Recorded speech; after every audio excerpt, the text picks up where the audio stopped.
alaykum aziz kuzatuvchilar. Mana bugun yana bitta bemorimiz slip rezeksiya amaliyatiga keldilar. Bemorimizni anamnezidan ko'p vaqtlar davomida oilaviy vrachlarda, ginekolog vrachlar bilan maslahatlashib yurishgan. Bularda administrativ siklda o'zgarishlar bo'lgan. O'shaning uchun bemorga ozish tavsiya berilgan. Ya'ni bu gormonal fonni yaxshilash maqsadida va kelajakda farzandli bo'lish maqsadida bemorga ozish operatsiyasi taklif berilgan.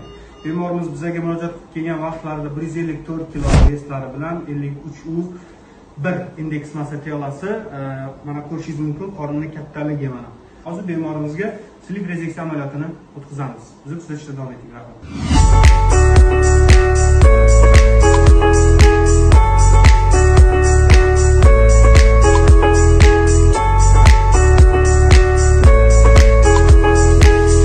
Kuzatuvchilar, mana hozir operatsiyamizni yakunladik. Bemorimiz bizga 154 kg bilan kelgan bemorimiz oshqozonlarini ajratgan edik. Mana ko'rishlaringiz mumkin bemorni ajratib olingan oshqozonlarining kattaligi. Bu taxminan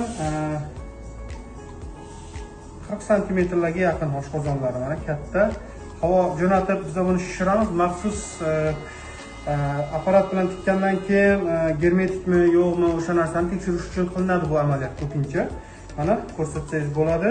Oshqozonlari jayli katta bitta oshqozon.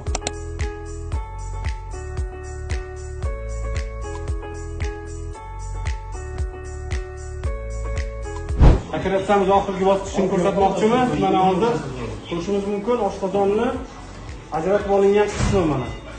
Juda katta joyni egallagan oshqozonni qolgan qismi mana. Ko'rishimiz mumkin, juda chiroyli o'tdi operatsiya. Mana qolgan oshqozonlar 70% qismi oshqozonni olib tashladik mana shuncha joyda. Mana ko'rishingiz mumkin, jigarlari ham juda katta.